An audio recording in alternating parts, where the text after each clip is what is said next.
Appointment का provision है। Sir क्या एक वीसी जो है आरजू का एक्ट का खिलाफ जा सकता है सर? सर आरजू में वीसी तो हेड है, तो आप लोग ने लेकिन उनके खिलाफ जो है नॉन कोऑपरेशन मूवमेंट किया है, तो ऐसा तो नहीं है आप लोग को बाद में वो एक्शन लेंगे? नहीं, वो एक्शन का बात नहीं है इसमें, ये हमें राइट का बात है। And it is my right, is my democratic right as a citizen of the India, as an individual हमारा कॉन्स्टिट्यूशनल राइट है कि हम कुछ गलती हो रहा है उसका आवाज़ उठाए। पुराना ऑडिटोरियम के सामने में सर शौचालय जो है वो सबसे खतरनाक गंदगी है, उसको आदमी यूज़ ही नहीं कर सकता है।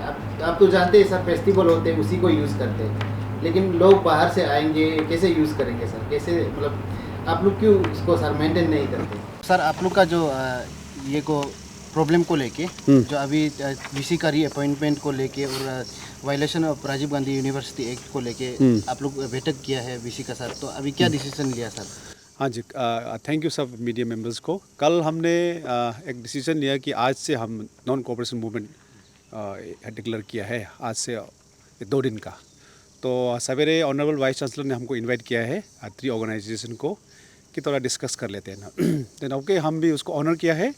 ऑनर करके हम आज उसको मिला है, हमारा 3 ऑर्गेनाइजेशन का या president, secretaries and other members लोग उसको मिला है। उसमें रजिस्ट्रार था, फाइनेंस ऑफिसर था एंड सीओई था। तो हम सब डिस्कस किया है एंड ऑफकोर्स एक बैठ के कुछ क्या इश्यूज़ है सोल्यूशन लाने के लिए हमको बैठा है। देन हम भी अपना पॉइंट को स्टर्नली रखा है कि हमारा पॉइंट नंबर 1 डिमांड ही था एक इसको विड्रॉ करें 51 4 अंडर ब्रैकेट 2 और 50 EC 1-2 को इसको विड्रॉ करने यूनिलैटरली। देन डिस्कस करके देन हमारा बीसी ने कहा और सब रजिस्टर स्टैट्यूटरी ऑफिसर ने कहा। Then finally for interest of the larger interest of the university और हमारा स्टेट के लिए और एक्ट जो है उसको मानना है। बट हमने बीसी को ये रखा है कि जब तक हमको ये रिटर्न ऑर्डर नहीं मिलेगा तब तक ये नॉन कोऑपरेशन मूवमेंट ये सस्पेंड नहीं होगा। तो हम आज रुका है 3:30 को, उसने प्रॉमिस किया कि उसको विड्रॉ करेगा in return form.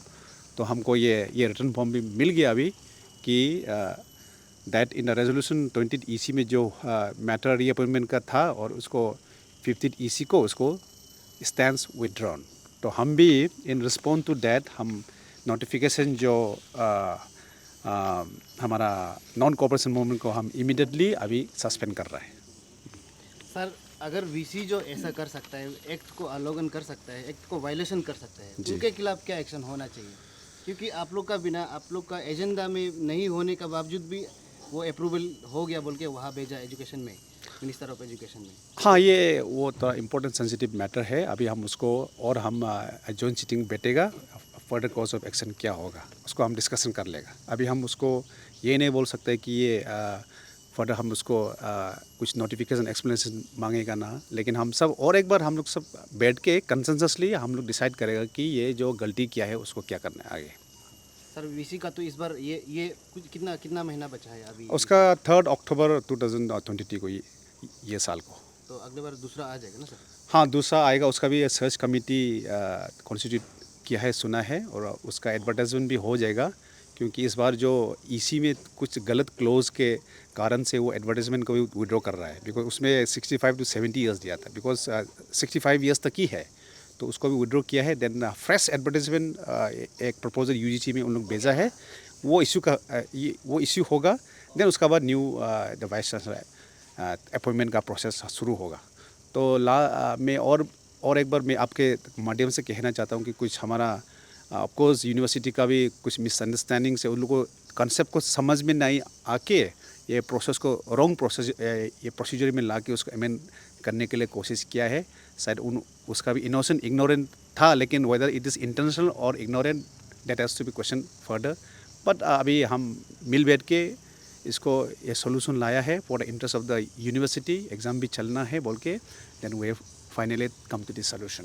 Sir Arzoo में वीसी तो हेड है, तो आप लोग ने लेकिन उनके खिलाफ जो है नॉन कोऑपरेशन मूवमेंट किया है, तो ऐसा तो नहीं है आप लोग को बाद में वो एक्शन लेंगे? क्योंकि एडमिनिस्ट्रेटिव हायर अथॉरिटी तो वही है सर। हाँ नहीं, वो एक्शन का बात नहीं है इसमें, ये यहाँ में राइट का बात है। मुद्दा जो सही होगा as per the constitution, as per the act, जब हम चलते हैं हमको कोई एक्शन नहीं ले सकता है। And it is my right, is my democratic right as a citizen of the India, as an individual, हमारा कॉन्स्टिट्यूशनल राइट है कि हम कुछ गलती हो रहा है उसका आवाज़ उठाए। तो आई होप कि हमारा अथॉरिटी भी ये समझे कि ऐसे बिफोर एन ऑफिसर और employ of this institution we are a citizen of India. Stake holders, thank you. Sir आप लोग जो है आज 3 ऑर्गेनाइजेशन जो नॉन कॉपरेशन मूवमेंट जो है रखा था सर, आज 25 तारीख है, आज से लेके तो 26 तक रखा था। तो आप लोग में क्या बातचीत हुआ सर, क्या रेजुलेशन आया है? नॉन कोऑपरेशन एक्चुअली ये लास्ट 3-4 दिन से जो यूनिवर्सिटी में एक इशू उसको ये मैं सोशल मीडिया देन आपका ये वगैरह में पूरा कैरी कर रहा था। ये बोलने से चीज़ जो है थोड़ा कम्युनिकेशन गैप रहा। उसका बाद हम लोग का यहाँ से थोड़ा सा ये में प्रोसीजरल लेकिंग पहले जो हम लोग करना चाहिए तो वो कर नहीं पाया, उसका चलते थोड़ा सा कम्युनिकेशन गैप रहा। उसको लेके आज हम लोग 3 ऑर्गेनाइजेशन जैसे teacher union, employees non teaching and indigenous forum, 3 organisations का साथ में ऑनरेबल बीसी सर बुलाया था, हम लोग मीटिंग किया। तो उसमें इश्यूज़ को डिस्कस किया प्लेन एंड सिंपल वे में, इन लोगों का पॉइंट ऑफ व्यू को भी सुना। और हम लोग जो 2 एग्जीक्यूटिव काउंसिल मीटिंग में डिस्कशन हुआ उसका ऊपर में भी हम लोग ब्रीफिंग दिया डिटेल में। तो ऐसा करके इन लोग भी कन्विंस हुआ और इन लोग का बात को भी हम लोग सुना है। सुन के हम लोग अल्टीमेटली रिजॉल्व किया कि जो इन लोग ये पॉइंट्स रखा था उसको, क्योंकि वो 50% इसी में ऑलरेडी हम लोग मान चुका था, सिर्फ उसका वर्डिंग में ना, वर्डिंग को थोड़ा सा इशू रहा, उसको हम लोग रेक्टिफाई करने का एक्सेप्ट किया और उसको रेक्टिफाई कर दिया। तो उसका चलते इन लोग भी सेटिस्फाई हो गया अभी, और इशू रिजॉल्व हो गया। सर क्या एक वीसी जो है आरजीयू का एक्ट का खिलाफ जा सकता है सर? नहीं, ये एक्चुअली आप लोगों को थोड़ा समझना पड़ेगा, क्योंकि ये खिलाफ जाने या नहीं जाने ऐसा इशू नहीं रहा है। सर 3 ऑर्गेनाइजेशन का उन लोग का कहना है एक्ट का नहीं, इसलिए ये कम्युनिकेशन गैप इसलिए हम बोल रहा हूँ। हम लोग एक्चुअली आपको थोड़ा सा हम ये को हिस्ट्री को बता दूँ। 2018 में जब ये बीसी नहीं आया था उस समय, हम लोग का 20th ईसी हुआ था। तो 20th ईसी में रेजुलेशन ऑलरेडी एडोप्ट कर चुका था कि एज को ना, टीचर लोग का एज को 62 से 65, देन वाइस चांसलर का एज को 65 से 70। तो एडोप्ट करने का बाद हम लोग वो प्रोसेस को एक्चुअली कंप्लीट नहीं कर पाया। वो एडोप्ट कंप्लीट करने के लिए हम लोग को ईसी में रेजुलेशन लेके उसको हम लोग मिनिस्ट्री को भेजना पड़ता है, क्योंकि ये सेंट्रल यूनिवर्सिटी है।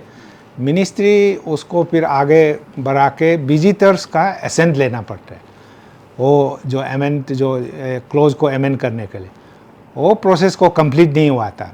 तो जब 50th ईसी में हम लोग बीसी के लिए एज 65 से 70 लेके आया, और उसमें सिर्फ 50th ईसी में वही थोड़ा मतलब ये हुआ है कि एक री अपॉइंटमेंट का क्लोज को उसमें जोड़ दिया। तो उसको जोड़ने से इन लोग का डिमांड था कि नहीं, इसको कैसा जोड़ दिया, क्योंकि ये 20th ईसी में वो नहीं रहा। तो उसको हम लोग तुरंत मान गया कि ये सही बोला है बोल के। तो 51st ईसी में हम लोग वो आइटम को ड्रॉप कर दिया। तो ड्रॉप करने का बाद भी वो लोग बोलते हैं नहीं, ये वर्डिंग जो है ना हम लोग केप्ट इन एसाइड मतलब ये उसको हटा दिया ये क्लोज को, तो उसको वो लोग कन्विंस नहीं हुआ, नहीं ये केप्ट इन एसाइड नहीं होना है, उसको कंप्लीट छोड़ना है, ड्रॉप होना है और डिजोल्व या ये रोल बैक होना है बोल के ना। सर इनको इसको क्या कहेंगे सर? अब ये तो एक तरफ से देखा जाए तो प्रो टाइप का हो गया, क्योंकि उन लोग का 3 ऑर्गेनाइजेशन का कहना है उन लोग को ये नॉलेज में नहीं था और एजेंडा में नहीं था आप लोग का एग्जीक्यूटिव काउंसिल मीटिंग में। नहीं उसके वो बावजूद भी सर रीअपॉइंटमेंट के लिए रखा है ये तो नहीं वो गलत है। रीअपॉइंटमेंट का प्रोविज़न है 2010 जो यूजीसी लेटर में जिन्ना यूनिवर्सिटी को लिखा गया उसमें लिखा है कि आप बीसी का एज को 65 से 70 कर सकता है। उसका अलावा आप रीअपॉइंटमेंट प्रोविज़न भी रख सकता है। ईसी जो स्टैट्यूटरी अथॉरिटी है यूनिवर्सिटी का, वो रिजॉल्व करके उसको अमेंड कर सकता है वो ये को क्लोज को ना। वही अमेंड करने के लिए आप उधर में मिनिस्ट्री में भेज के देन आपका प्रेसिडेंट का असेंट होना है। वो उसका प्रोविज़न का अंदर में 15 ईसी में लेके आया था, मगर अभी देखा गया तो जो 20 ईसी में 2018 में जो ये एज का रिजॉल्व किया तो उसमें इंक्लूड नहीं था। तो इसलिए हम लोग नेक्स्ट जो ईसी 51st ईसी में उसको ड्रॉप करें, क्योंकि उसमें जब इंक्लूड नहीं था तो हम लोग 50 में जो इंक्लूड किया है वो सही नहीं है बोल के ना, इसलिए उसको हटा दिया।